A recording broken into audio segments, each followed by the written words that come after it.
This is Ann Hill, and for Dream Talk Radio today, I'm talking with a dear friend of mine about his new book. This is Claude Poncelet, and his book is The Shaman Within, a physicist's guide to the deeper dimensions of your life, the universe, and everything. Claude, welcome. Thank you, Anne. It's a pleasure to be here. It's so lovely to talk with you. I know we've been planning this for a while. Your book came out in April. And June. Oh, in June. Okay, I got the promo I got said April, so June. Yes. So, and now it's October. I guess the first thing I have to say is welcome, congratulations, welcome to the world of authorship, and how has the book launch been going? It's been going very well. The sales record I got so far are very good. People seem quite interested, and this is both shamanic practitioners and people who do not know much about shamanism. And this is what my audience I hope to be. That is, I wanted, anybody interested in the spiritual aspect of this world. Right. So I've been very happy about that. I've been doing quite a bit of book events around the Bay Area recently, and these have been well received. Excellent. So I guess let's tell people a little bit about your background. You have a Ph.D. in physics. You're a scientist. You've been working in the scientific field for years. How did you come to shamanism? That's a very good question. I am a physicist, taught at the university, and I've also worked on environmental protection with both large corporations and federal government and state governments.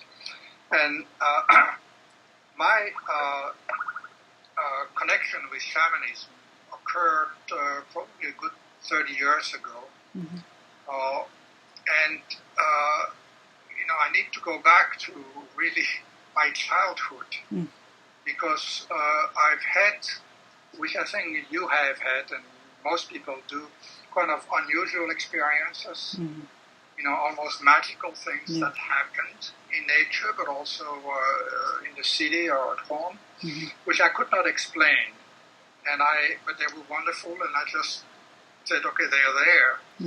Even when I wrote my doctoral thesis in physics, which was a very theoretical thesis, and I talk about that in my book, I had a very profound, unusual, non-ordinary experience. And as a physicist, as a scientist, I could never reject those. And it's important for me to say that because people ask me as a physicist, how can you be also a shamanic practitioner?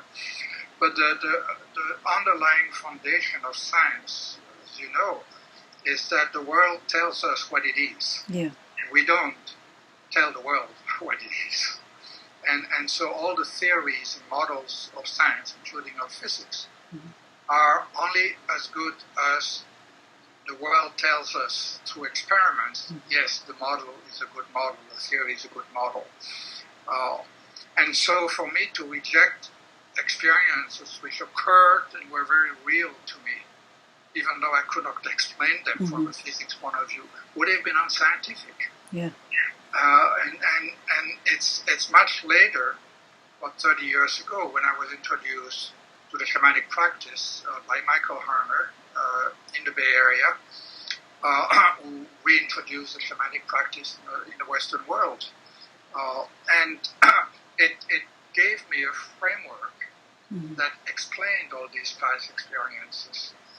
And so my scientific background has been very helpful to me in my shamanic practice because I have a passion to explore this beautiful world from a physics point of view. I have a passion to explore what I've called the spiritual dimension of this world. Physics cannot do that, but a spiritual tradition can do that. And so physics and shamanism have been linked for me since the very start. So you study with Michael Harner, which I think that most people would recognize the name. Certainly anybody who's done any sort of anything called core shamanism, that was his term, right? And his term, yes. At the time, I remember it being somewhat controversial because the reigning definition of a shaman was somebody who was, local locally based in a community, and here was Michael Harner saying, well, no, actually, there's what we call these core shamanic practices that, yeah. Many anthropologists, and this is still true today, although to a lesser extent, have defined shamanism as it's an indigenous cultural spiritual tradition, or sometimes not even a spiritual tradition, but it's just a tradition. What Michael did is to understand that this was a very limited view of shamanism. That shamanism is really a global, universal tradition. And I got there very quickly myself because I realized that my own ancestors in Europe practiced shamanism. And there was, the Celtic shamanism, my ancestors were Celtic. And, I had been cut off from that tradition by the Christian missionaries and Roman invasions, but there was no reason why I should not try to recapture what my ancestors did practice. So what Michael did is to, after studying quite a few different traditions, is to cull out what was essential and similar in all the different traditions. The essence or the basic principles of shamanism, and that's what he called core shamanism. And in our Western culture, we tend to get stuck on the external aspects of indigenous practices, whether there be shamanism or other spiritual traditions. The feathers and the paraphernalia, but this is the external. This is the liturgy. That's not the core. Of it's as if one were to define Christianity by the vestments and the hat that the bishop wore, and this is what we've done, if you wish, with many of those traditions. And so Michael then developed a program that would teach the core essence of shamanism as it is practiced in all these different traditions, using different practices, different rituals, different adornments, which were all cultural. Right. And he did that so that it would take it away from a specific culture. And what I have tried, and by the way, I really think Michael did a great service in doing that, in bringing it back into our Western culture where we had lost that ancient tradition. In my sense, what I've had a passion to do then in the past 20, 25 years or so, which I've talked a great deal about in my book, was to say, how can we adapt the shamanic practice, that is the basic fundamental principles, to our modern technological world, our modern scientific world. And this is what has been my passion. I think very important for us, as we face so many crises in this society. So you, in your book, I mean, I'm not going to go into a great deal of depth, just talking with you about, the aspects of I guess, the art of shamanism. You go into the impeccability, the art of living, dying, of healing, shape-shifting, all of those various things. But I think what part of your unique vision that you're bringing in this book is your work with NGOs, organizations, government, corporations, and you talk a lot about contacting the spirit of I don't even know exactly what to call it, but of groups, the spirits of groups, and working in a very, I want to say, practical way with the structures that here in the U.S. anyway, and in Europe as well, that sort of govern our lives, that create the flows of wealth and income and energy and resources in our world. Can you speak to that type of work that you've been doing? Yeah, let me do that, and let me preface it by, for those who are not very familiar with shamanism, we call that there are two basic principles which are found in other traditions. One is that there is a sacred in this world, that everything on the earth is sacred. The emphasis in the past has been in nature particularly, and that it's not just us humans that have a soul, a divine essence, but everything has a sacred. I call that the spiritual dimension of reality. And the other principle is that everything is interconnected, which also other spiritual traditions have done.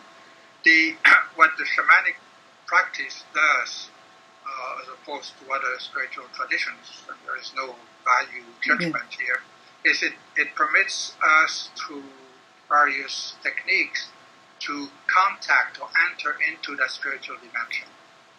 So we say we connect with the spirit, let's say of a tree. That's the spiritual dimension of a tree. We call that a spirit. And so it's possible to enter in communication with that aspect and to acknowledge the sacred there.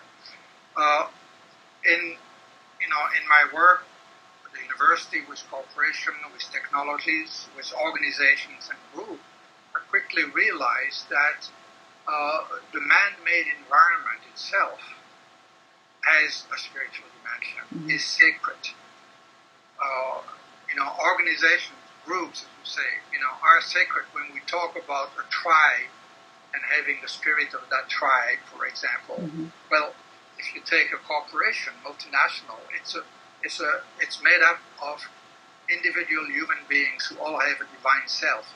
There is a spiritual dimension, a spirit to that organization. The same for technologies. A power plant, or computer, or cars, or cell phones, all have a sacred aspect to it. They are made of earth, matter, all of these technologies, and we are part of nature, and we have just created those forms. Just like nature creates other forms, and we recognize it's sacred. Well, we have created forms. We are part of nature. They have a sacred aspect. And so for me, it's been so important that we reconnect and acknowledge with the sacred in the mainstream of our modern world. That is the sacred in a corporation, the sacred in a technology. And it doesn't mean that we necessarily agree with what a corporation is doing or a technology is used.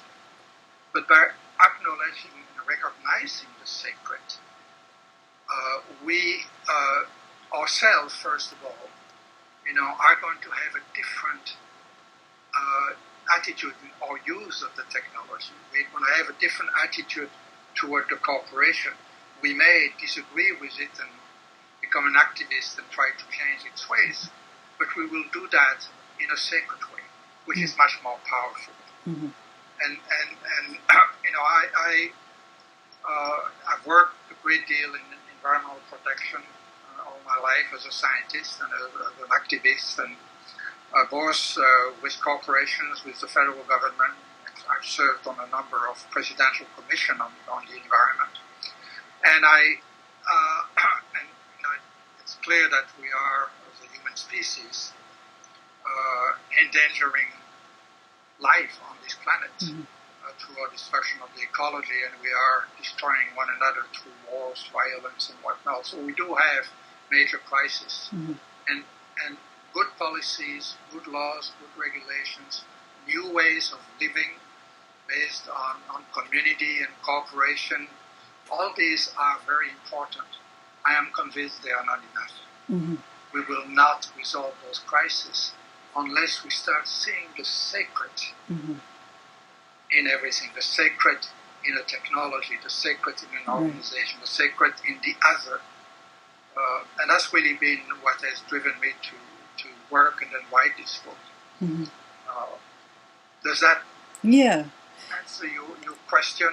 And so I've practiced, when I worked for a major corporation, I've practiced shamanic work in there, and there was no books, or no one could tell me how to do that. I clearly could not use traditional practices like bringing my gun and a blanket or whatever it is and a feather and burn sage and whatnot. Drumming in the boardroom? You haven't been drumming in the boardroom? Not been doing that. And so I work with spirits, with spirits of organizations, with my own spirit guides, and others to obtain guidance on how to go about doing this. So I needed new practices that still were based on the fundamental principle of shamanism, the sacred in everything, the interconnectedness of everything, and the contact with the sacred, but were adaptable to a modern world. So I needed practices that were quick and rather low key, so that I would not disturb what was going on. Right. People were saying, "What is he doing?" And it's been amazing how this has helped me be more effective in my work, but also brought in, had impact on the energy of where I was working. And one can do that in a family, in a small practice, and as well as in a large corporation. Yeah. Well, I mean, at its very essence, being the grounded, centered person in a room, holding that presence, difficult to do, is incredibly transforming to the group as a whole. Absolutely. And, one of the practices I received from spirits and I used quite often in my corporate and government work, I call that word doctoring. Why don't you talk about that a little bit? Yeah. And, it's a practice whose purpose is to bring about more harmony to a situation, to an event. So I may be in a meeting discussing very difficult issues with a lot of people disagreeing, and so this is the practice I could do to help bring about more harmony to the situation. And it consisted, and it took me about 30 seconds to do that, to do a quick acknowledgement of the sacred four directions, the sacred four elements, and then to ask for a word, which would be a sacred word. And then I would receive that word, it would come in my mind right away, and I would put that word in a sentence. I would say whatever I would be saying to the group. Sometimes it would be a challenge and a bit of fun, because the word usually had nothing to do with the situation at hand. So it was kind of fun to do that. And the word, the sacred word, had the power for those who wanted to hear it to bring about more harmony. And here I want to bring an important aspect for me in the book, mentioned impeccability, which is ethics. And one of the key aspects of ethics, which is so important for me, is particularly as we start working in this modern world, is that we have no right to manipulate anyone or any situation without permission of people who are part of that situation. We cannot impose anything. I cannot impose more harmony on the situation. That is not ethical. What I can do, which is what this practice does, is to make an offering. And the word that has come, which is a sacred, powerful word, comes out there, and it's an offering. And for those through their own spirit, divine self, kind of hear the word and want to use it for more harmony, then they do. So it's an offer that is made. And this is and all the work I've done has always been in that line, and I really encourage everyone to go that way. We make offering this way. But it's been amazing, as I've seen, the result, as you said, the change that can occur in a room, and people somehow, knowing that, hey, there is something happening. They may not understand it themselves, but, they take it and go with it. Most of it probably not even very consciously. So I like this piece about you need to have permission. and framing things as offerings rather than manipulating or imposing one's will on a situation. And you speak also in your book about the importance of doing that in individual healing. You know, not imposing my view of healing on somebody else. So how would that work? Now let's take a really tricky, basically it's life-threatening situation that's entering the public consciousness now. It's complex in that it involves economics, energy. I'm thinking about climate change. So you have a very strong and growing environmental movement.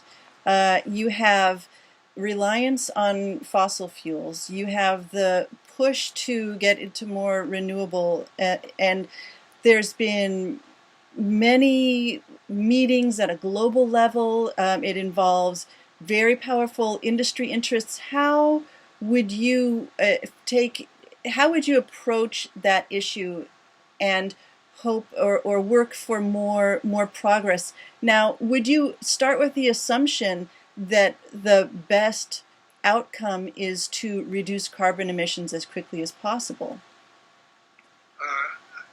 In doing my shamanic practice, I would not. Oh. My own, in doing policy work, Yeah. or NGO work, or police, or activist work. Yes, absolutely. This is what I do. This is what I believe. This is what my mind believes. If I do, and I call this world work, I book some work where I invoke the help of spirits. Okay. What I always would ask is that, and we need to ask if we want their help. The work with spirit is one of cooperation. Is to bring about the most appropriate outcome in light of the welfare of the whole. Knowing that spirits know better than I do, and so I need to do that also without any judgment about who's responsible and who's doing that. Because these, any judgment or any absolute, thinking or belief and whatnot creates separation. Okay, and therefore, goes again a spiritual resolution, spiritual harmony. So, and it's not easy. It is not easy to. Let me give you an example, not having to do with, maybe with climate change, but when I taught many workshops along these lines, and back then when the president preceding or current one, George Bush, there were a lot of people who were not happy with what he was doing, particularly for the environment and whatnot. And often they would ask me in workshops, can we do something, changing? Can we do something to change what he's doing and whatnot? And I would have to explain them that, no, that's not ethical. We cannot do that. And what I would propose we do, which kind of shocked them, is says, why don't we do a brief journey, a shamanic journey, and I explain how to do those in the book, and go and meet the high spirit, the divine essence of George Bush, his soul, which is pure, which is divine. I bet you got instant buy-in on that one, right? And just acknowledge it, bless it, acknowledge it. That's it, and then come back. And yes, you should. People almost threw me out of the room. Money back guarantee, right? I really had to explain that in a situation like this, where the ethics is that we have no right, no matter how much we disagree, to manipulate somebody from the outside. No, we have a choice. Either we acknowledge the divine essence of the person we disagree with, or we send out hostile vibes. And I said, which is going to create more negative energy in the world? Or sending negative energy to him? Or sending positive energy to him. And I think when people see that, then they realize that, it's important when we do this work to keep the ethics, the principles of non-separation. On climate change, I encourage people, and I do that, to do a journey and contact the spirits of petroleum. Mm. It's a basic. There's some indigenous tribes called the petroleum. The bloods of the Pachamama, of the earth. And then they're upset that we would pump it out, which I agree with. But it is a sacred. We can. I've learned a great deal about. Mm-hmm. The spirit of petroleum, finding out, okay, what is it as an individual that I can do? Because the only thing I can do is what I can do myself. I can't mm-hmm. force anybody else to do anything. But what mm-hmm. can I do myself to, honor the sacred in the petroleum and therefore start using it in a way that... and I think it's that step we have to do, and it changes one's life when one does that. Mm-hmm. And I think that ultimately that's what will bring a change, is when enough people. Now, if enough people saw the sacred in fossil fuels, I think we would see the end of fossil fuels very quickly. Mm-hmm. It's kind of a radical view, perhaps, but I really believe in that. And yes, and looking at the powers out there and the money and everything we need to go against is sometimes can lead to despair. But we have all faced different situations in the past, and I think that history has shown that if you get enough people from the ground that approach mm-hmm. something in a different way, without judgment, without hostility, because this all brings negative energy, doesn't help, but in a positive way. So, in a sense, your book is about bringing the sacred, the sacred dimension to ordinary reality, but in a sense, you're also drawing a more distinct line between the two. In other words, in our work in the world, sure, advocate for policy, demonstrate, sit in, get involved, whatever those things may be. But in terms of spiritual work, what you're saying is you need to take the very long view. And in your book, actually, I think that's one of the great strengths of it is, you go into great detail about, okay, let's step back from our position here in the early 21st century as humans on planet Earth. Let's move out to the galaxy. Let's move out to, the vast reaches. Let's talk about time and space. And so what you're doing, in a sense, is taking your spiritual work to the place where you can be objective and you can approach the spirit of things or the essence of things without encumbrance or the necessity that we feel based on what we see is going to has to happen in order to prevent flooding of hundreds of thousands or millions of people's homes. Do you see what I mean? It's sort of drawing a little bit more of a line rather than saying, yes, spirituality is part of your everyday experience, but I guess that's where the impeccability comes in. Is that how you see it? Yeah, and I do see a relationship, however, between my spiritual work and my ordinary activism work, because they influence one another.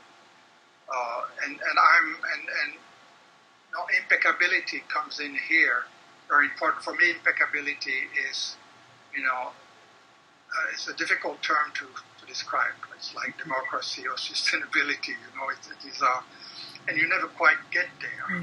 Okay, but you need to strive for that, and that means for me being always in harmony between the spiritual and the secular. Mm-hmm. Having that harmony in whatever I do, whether I'm washing dishes, or teaching a workshop, or writing my book. All that needs this harmony between the sacred and the secular. It's doing things right. It's not perfection,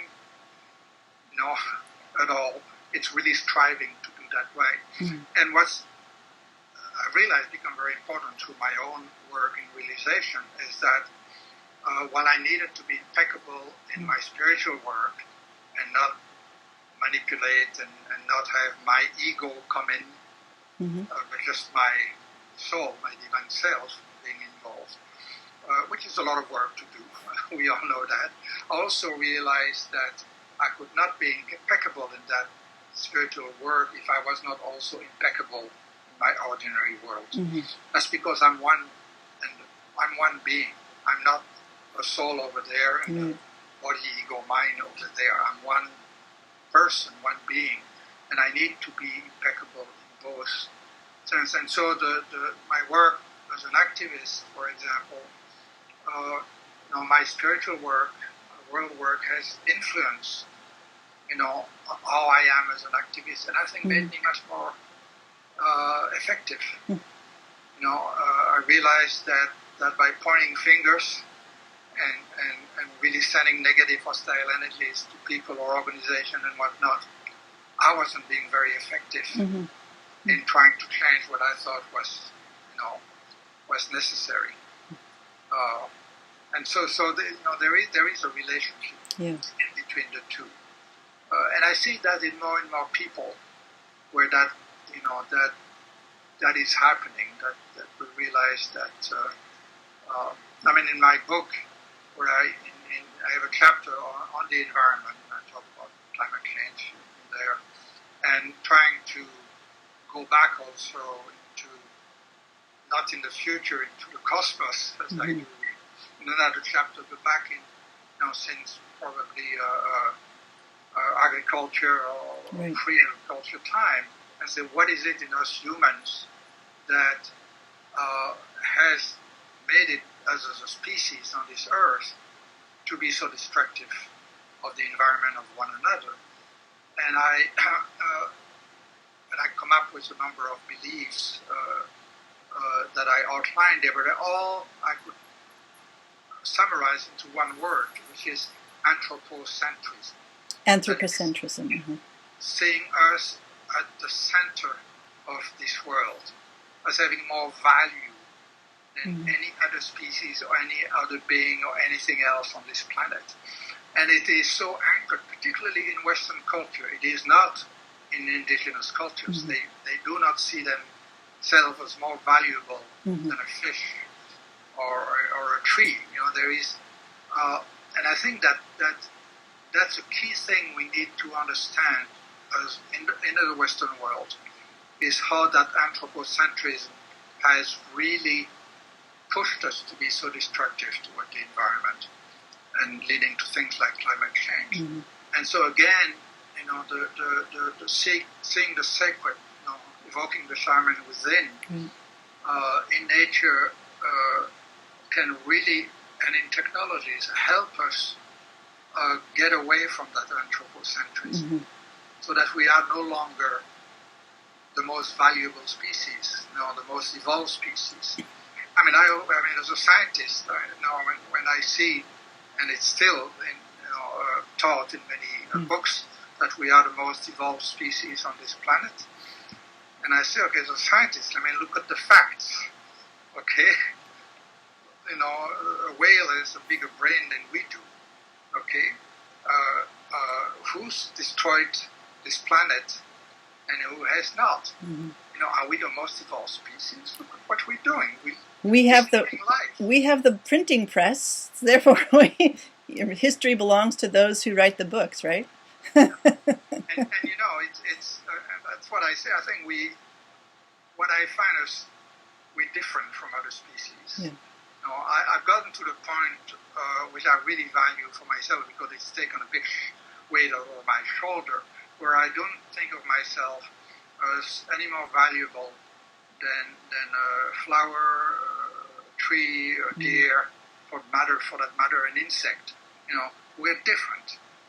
Okay, I have a different role on this earth, but we're equal. We both have a sacred aspect to ourselves and have a different role. And I think that what I've realized, and so have other people, what really makes me very different is that I'm the tool maker by excellence. No other species make tools, but no species make tools like we have. The printing press is a tool. Language is a tool. Science is a tool. Mathematics is a tool.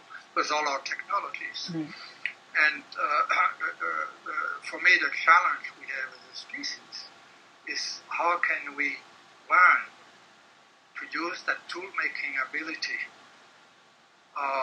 to further life and harmony on this planet, and further cooperation, coordination, and love within the human species. And to me, that's the challenge we have.